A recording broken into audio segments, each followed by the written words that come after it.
Salut à tous, on se retrouve pour la suite de la petite vidéo de critique que je fais sur le Hangout de No Fear qui est paru le 6 octobre dernier.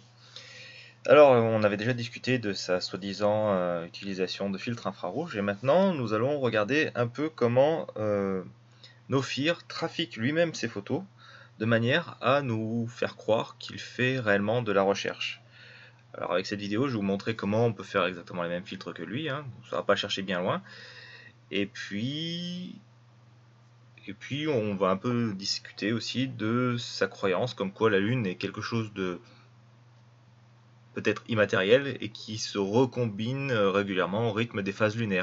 Donc, on va commencer tout de suite avec cette première partie. J'espère que je suis pas trop mal tombé au niveau du timing. Comme dirait Z, qu'est-ce que vous voyez?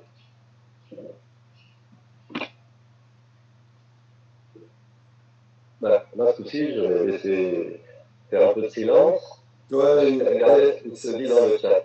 Bon, voilà, donc No Fear demande à ses auditeurs qu'est-ce que vous voyez.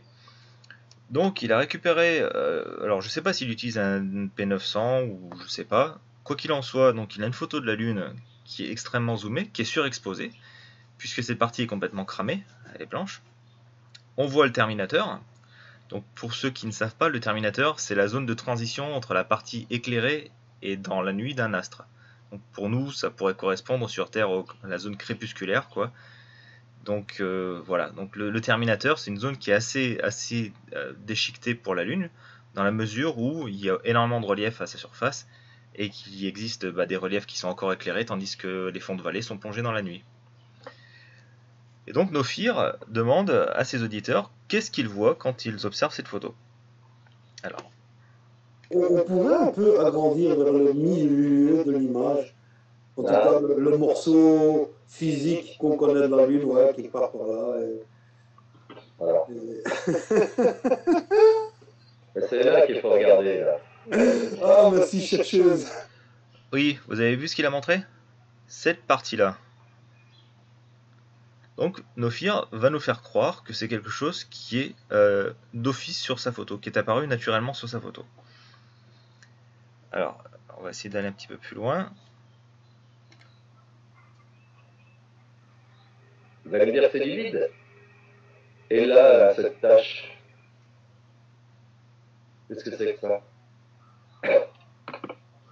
Une réflexion de quelque chose sur quelque chose. Pour qu'il y ait une réflexion, donc admettons que ce soit la Lune qui projette son ombre quelque part. Ouais.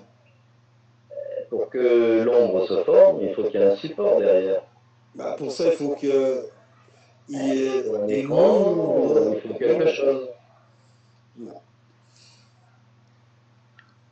Bref, No Fear va faire croire à son auditeur que cette partie-là, cette partie-ci, serait une projection de l'ombre de la Lune dans quelque chose, dans quelque chose qui ne dit, il dit que c'est pas le vide, invisiblement, puisqu'il a désigné cette partie-là comme étant vraisemblablement révélatrice qu'il existe quelque chose à part la partie lumineuse de la Lune. Ça, je vous explique. Hein. Sa Lune est clairement surexposée, donc ça éblouit le capteur. Je vais vous montrer des photos que j'ai faites. Alors, on va aller voir une image. Alors, pas celle-là. Voilà. Ça, c'est une image de la Lune qui est clairement surexposée. Elle est complètement cramée. Hein. D'ailleurs, on voit les étoiles qui sont derrière. Voilà. Quand un sujet est surexposé avec son appareil photo, hein, le capteur va saturer et il va enregistrer, il va pouvoir saisir ce qu'on appelle le flare. C'est-à-dire c'est des reflets qui se forment à l'intérieur du jeu optique de votre objectif. Votre objectif il est constitué d'une multitude de lentilles et de plaques de verre. Et la lumière va se refléter entre chacune de ces plaques de verre. Donc les objectifs sont traités en conséquence, les lentilles sont traitées en conséquence, de manière à limiter ce genre de reflets. Bon, ça marche pas à tous les coups, surtout avec des optiques de bas de gamme. Donc No Fear, je ne sais pas ce qu'il utilise comme appareil, mais bon, c'est clairement un problème de reflet dans son objectif. Maintenant, il nous parle de ça. Et là, je vais vous montrer comment il a obtenu cet effet. Alors cet effet, c'est quelque chose de très simple. Ça s'appelle du vignettage. Alors il y a le moyen, théoriquement, le vignettage, c'est quelque chose qui se forme sur quand on fait de la photo, et ça dépend du jeu d'optique qu'on utilise, mais c'est quelque chose qui arrive assez fréquemment. Donc voilà, la plupart du temps, une photo vignettée, ça donne grosso modo un truc comme ça, quoi. Mais là encore, le mec, il a dû travailler son effet. Quoi qu'il en soit, c'est un effet qu'on peut atténuer, donc avec un logiciel de retouche photo, voire même qu'on peut accentuer, c'est-à-dire qu'on va inverser l'effet. C'est-à-dire que le vignettage, naturellement, c'est quelque chose qui est sombre, qui se forme dans les angles des photos.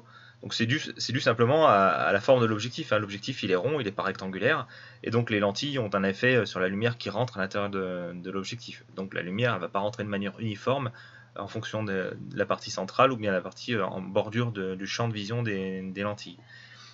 Donc les photos auront naturellement tendance à s'assombrir. Maintenant, les très bonnes optiques limitent aussi cet effet.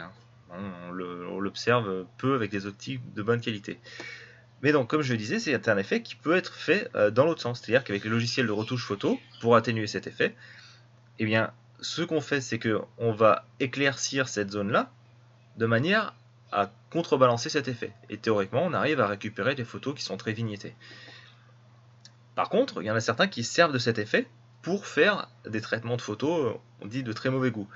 Et voilà, donc par exemple, l'exemple avec ce pigeon, voilà, donc là il y a un vignettage inverse qui a été fait, c'est-à-dire qu'on a inversé, donc au lieu d'assombrir la photo, on l'a éclairci en bordure, et on obtient un effet qui est parfaitement dégueulasse, qui fait mal aux yeux, mais bon, enfin voilà quoi. Et donc Nofir s'est servi d'un logiciel, je ne saurais pas dire lequel c'est, de modification des photos, de traitement d'image, pour faire apparaître un pseudo-effet en bordure de champ. C'est absolument pas quelque chose qui est natif dans sa photo. D'ailleurs, ça se voit parce que cette partie-là de la notation est plus claire ici que là. Donc c'est qu'il a rajouté un effet par-dessus sa photo. Vous voyez ? Et moi, je vais vous montrer comment je fais sur Photoshop. Voilà. Alors, sous Photoshop, voilà une de mes photos. Donc là, c'est la lune qui est en train de se coucher. Vous remarquez, en Nouvelle-Calédonie, là, ici, il y a, c'est l'éclairage urbain. La lune par rapport à l'Europe, vous voyez, le relief est complètement inversé. Enfin, les dessins à sa surface sont complètement inversés par rapport à ce que vous voyez en Europe. Et qui plus est, elle se couche, voilà, de cette manière, sur l'horizon. Pour ceux qui ne croient pas, voilà, pour ceux qui douteraient de ce que je raconte, voilà.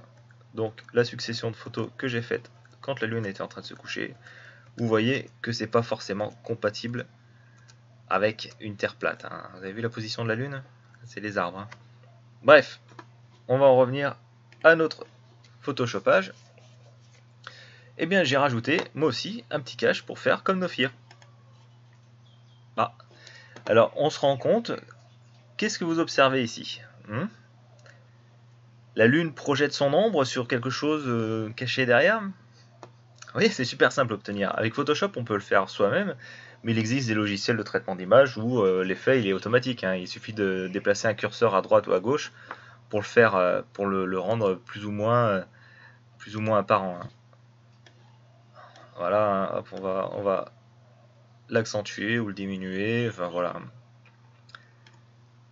En aucun cas, Nofir n'a enregistré ça quand il a fait sa photo. Alors j'en veux pour preuve, voilà une petite sélection des images capturées au cours du Hangout du 6 mars. Il nous présente donc une capture d'écran avec toute une flopée de photos qu'il a décidé d'utiliser pour sa présentation vidéo. Et là on se rend compte que moi qu'il a fait plein d'essais.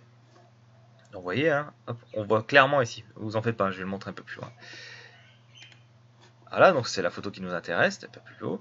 Vous voyez, toujours, cette partie-là est plus sombre que cette partie-là. Donc il a clairement rajouté un masque avec un vignettage inversé dessus. Ça, c'est un Margouillat qui vient de chanter. Margouillat, vous chercherez, c'est un gecko. Il se trouve dans mon bureau. Une autre photo, voilà. on voit exactement le même vignettage qui a été rajouté, que lui-même a rajouté. D'ailleurs, il l'a tellement bien fait que, bizarrement, ça a quasiment effacé la notation qui se situe juste dessous. Nofir, c'est pas bien de tricher. Et alors là c'est pompon, c'est... Là, il s'est lâché. Il a lâché la bride. Il a fait tout ce qu'il fallait au maximum de manière à montrer que sa photo, elle était la plus travaillée possible. C'est moche, Nofir. Ça se fait pas. Ça me fait saigner les yeux. Bref, Nofir est persuadé qu'il fait la science en rajoutant des petits effets sur ses photos. C'est du Photoshop. C'est rien d'autre. Nofir ne fait pas de la science. Donc c'est ni de la photo infrarouge, c'est ni un traitement qui permet de révéler quelque chose de caché dans ses photos. Nofir vous en fume. Nofir ment. C'est clairement du mensonge. Il invente ses preuves, il les construit lui-même, ses preuves. Ça, c'en est la preuve. S'il y avait effectivement quelque chose qui avait été enregistré en arrière-plan de sa photo, et qu'en augmentant les contrastes, en augmentant, je sais pas, la luminosité, vous voyez, pour traiter une photo, pour travailler une photo, il y a plein de possibilités. Je dis pas qu'on fait de la science avec, il est hors de question de faire de la science comme ça aussi simplement avec une photo. Vous voyez, si on peut jouer sur les niveaux. Donc vous voyez, si je viens titiller, rajouter de la clarté dans l'obscurité, eh bien on se rend compte qu'on voit la végétation qui était cachée précédemment sur la photo native. Après, on voit rien d'autre, quoi. Je veux dire, c'est une photo, c'est fait au D500, quoi. C'est un D500 avec un 700 mm monté dessus, quoi. C'est un 500 mm f4 plus un TC 1.4. Donc je veux dire, au niveau optique, chez Nikon, je veux pas dire il n'y a rien de mieux, mais je suis dans le top, quoi. Je suis dans le top de ce qu'il y a, quoi. Ça fait rien apparaître. On peut jouer avec les courbes également, voilà, pour faire des trucs complètement pétés. Donc là, voilà, je fais de l'infrarouge, là, vous voyez, et là, je fais péter les contrastes. Et hop, je reviens comme ça, et puis je vous fais des effets, de fou furieux, quoi. Et si je garde ça, et par-dessus, je rajoute un coup de niveau, voilà, et on joue en n'importe comment, un peu pour la jouer à Z, et bien voilà, mince, décidément. Voilà, on va refaire. Voilà, et on peut très bien imaginer, dire oh regardez, il y a des étoiles derrière et tout ça. Enfin là, en l'état, on voit même pas les étoiles. Donc mon capteur n'était pas suffisamment exposé pour pouvoir capturer la lumière des étoiles, quoi. On peut faire n'importe quoi avec Photoshop, mais vous ferez pas de la science. Je veux dire, on voit même pas la lumière cendrée en faisant ça. Donc, là, c'est encore le margouillard. Je vais vous mettre une photo de la bête. Voilà. Un petit peu plus loin, vous voyez, donc, des effets, il en a mis, il en a utilisé, usé, réusé, enfin c'est jusqu'à plus soif. Alors, j'essaie de retrouver le passage. C'est bon, c'est celle en infrarouge. Alors regardez, tout à l'heure je vous avais parlé de l'espèce de travache, et on retrouve cette projection ici. Voilà, vous voyez comme il pipote, la manière dont il a facilité pour mentir, c'est quelque chose d'assez fou, Moi, ça m'épate, honnêtement ça m'épate. Bref, j'arrive pas à retrouver l'endroit, vous chercherez, je mettrai les liens pour ces hangouts. Nofir part dans le délire où, quand il observe la Lune avec son appareil photo, c'est vachement utile, je veux dire, la prochaine fois que vous irez voir votre médecin, vous lui demanderez de vous faire une radiographie avec son smartphone, vous allez voir, c'est génial. Bref, Nofir regarde la Lune avec son appareil photo et est persuadé que la Lune se dissout et se reconstruit. Alors elle se reconstruit toujours de la même manière, allez savoir pourquoi, elle est dans un moule ou j'en sais rien. Et bref, donc il est persuadé que c'est de la glace, etc. Waldeck qui est derrière dit qu'il voit des hexagones partout, des hexagones, blabla, alors que Olivier Joseph lui a donné des milliers de liens vers des articles scientifiques justement qui tentent d'expliquer les raisons justement de la forme polygonale de certains cratères sur plusieurs corps du système solaire. Donc c'était des causes qui sont clairement géologiques, hein, donc bon, voilà, vous pourrez lire ces articles sur la vidéo d'Olivier Joseph. Hein. Bref, Nofir est persuadé, il comprend pas, il dit oui, voilà, il y a des trous, et puis là, on les retrouve pas ces trous. Le soi-disant cratère. Voilà. Vous voyez ce que je disais. Là. Là. En fait, on dirait que c'est une espèce de moule. Inverse. Donc, je disais, donc ça, ce sont les zones grises que l'on voit de loin à Bunkab. Est-ce qu'ils se sont... Ils peuvent refaire la même chose, hein? C'est empirique, hein? Il n'y a rien, c'est pas de la magie. Hein? Donc, on voit bien que c'est pas du hasard. Hein? Il n'y a pas eu un Big Bang là-dedans, c'est pas du hasard. Hein? Donc, c'est pas une collision avec la Terre ou je ne sais quoi. Hein? Regardez la théorie de la formation de la Lune, c'est du n'importe quoi. Hein? Donc là, Nofir, bon, voilà, il vient de balayer d'un revers de la main la théorie de la formation de la Lune. Hein. Bon, pour rappel, la théorie la plus vraisemblable pour la formation de la Lune serait qu'au tout début de la formation de la Terre, il y aurait eu un corps de la taille de Mars qui serait rentré en collision avec la Terre de manière tangente et aurait arraché une partie du manteau terrestre. Donc ce manteau projeté dans l'espace se serait aggloméré sous la forme d'un anneau, comme Saturne, et que cet anneau progressivement aurait formé la Lune. Donc Nofir dit que c'est des conneries. Bon. Alors, de quoi il se sert pour dire ça? Il zoome sur une photo qui est dégueulasse, hein, excuse-moi Nofir. Donc il va zoomer à mort dessus, et sur sa photo, il va apparaître des centaines d'artefacts de compression. Mais je veux dire, voire même des milliers d'artefacts de compression. Donc sa photo, elle ne veut strictement rien dire. Je veux dire, c'est comme si je m'amusais à prendre une photo de la Tour Eiffel, je sais pas, d'une distance de 60 km avec je sais pas, un iPhone, et que je vois un petit triangle sur mon iPhone, et puis que je zoome à mort dessus, et que ce petit triangle ne représente qu'une dizaine de pixels, et puis que je dis, bah c'est un grand sapin de Noël. Oui, parce que de loin, c'est triangulaire et tout, donc pour moi, c'est un sapin de Noël. Et ça peut pas être construit par la main de l'homme. Un truc aussi grand comme ça, c'est un très grand arbre. Ça revient exactement au même délire. Hein. Je veux dire, par exemple, pour l'île des Pins en Nouvelle-Calédonie, il y a les navigateurs, donc les premiers navigateurs européens qui sont approchés de cette île, c'est le bateau de Cook. Hein.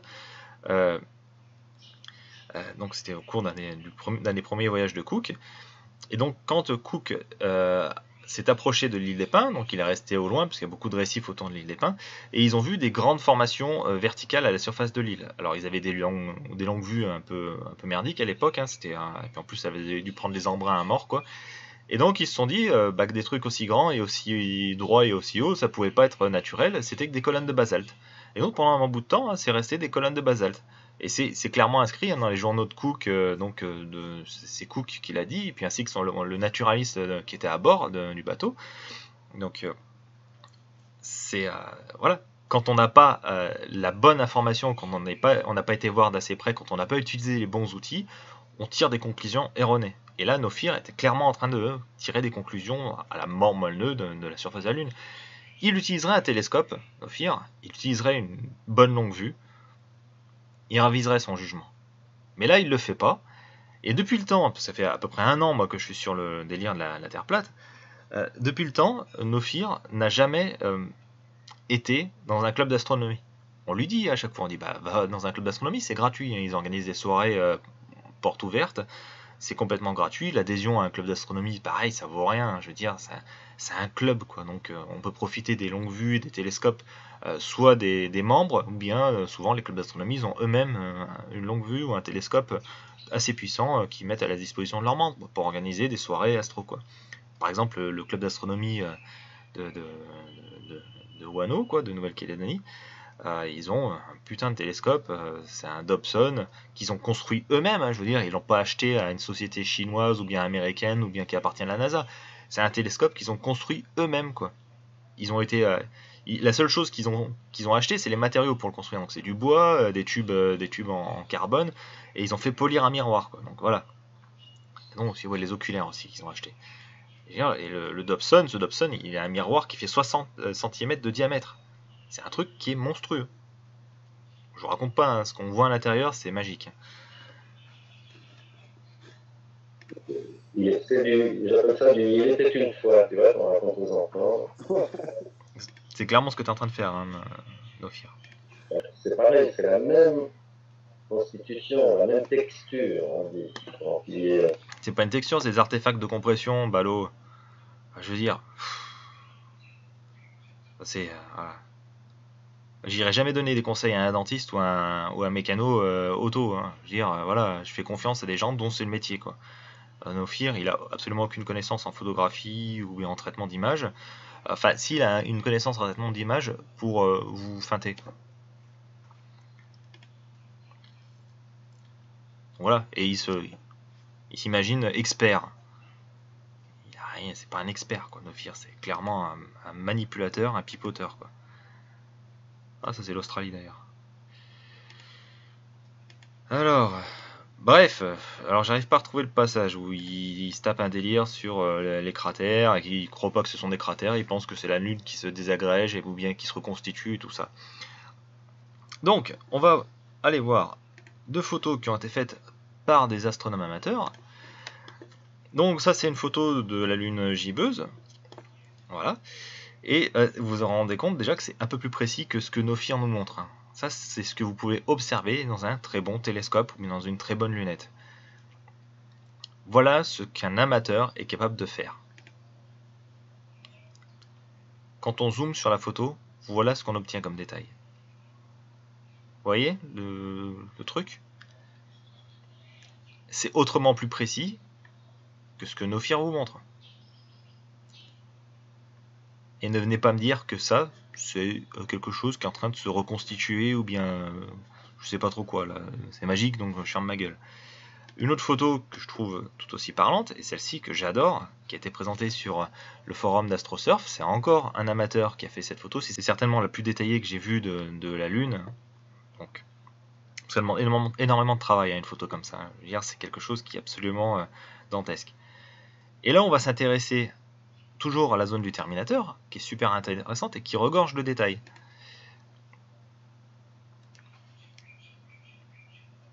Regardez cette partie-là. Vous voyez? Ceci, c'est les ombres projetées du relief lunaire à sa surface. Et ça, c'est quelque chose que vous pouvez observer dans un télescope, un très bon télescope. Et ce qu'il y a, c'est qu'au fur et à mesure de l'observation, donc du temps qui va se passer pendant la nuit d'observation, vous allez voir ces ombres grandir ou bien rapetisser. Et oui, parce que le soleil est en train de se coucher ou bien de se lever à la surface de la Lune. Donc tout ça, vous voyez, hop, les ombres là. Ici, là où la lumière est rasante, vous avez une magnifique projection des ombres à la surface de la Lune. Et ça, vraiment, là, c'est vraiment de la science. Là, c'est quelque chose de réel, c'est du concret. C'est quelque chose qui est vrai. C'est pas quelque chose qui a été inventé sur le tard en regardant une photo pixelisée, quoi. Voilà. C'est à peu près tout ce que j'avais à dire pour ce soir. On va pas aller plus loin sur les hangouts. Donc, voilà Nofir, je vais te simplifier l'affaire. Hein. Je vais te montrer un peu comment ça se passe quand la Lune se dissout ou bien se reconstitue, hein, selon toi. Hop, ça c'est un petit simulateur. Voilà ce qui se produit, donc tu vois. Hein.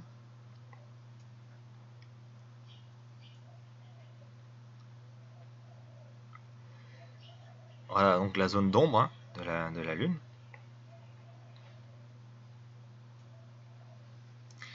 Et si on zoome, ça c'est une Lune en 3D hein, qui a été reconstituée par un logiciel. Voilà, tu vois, l'ombre comment elle se propage à la surface de la Lune. Bref, c'est de la 3D.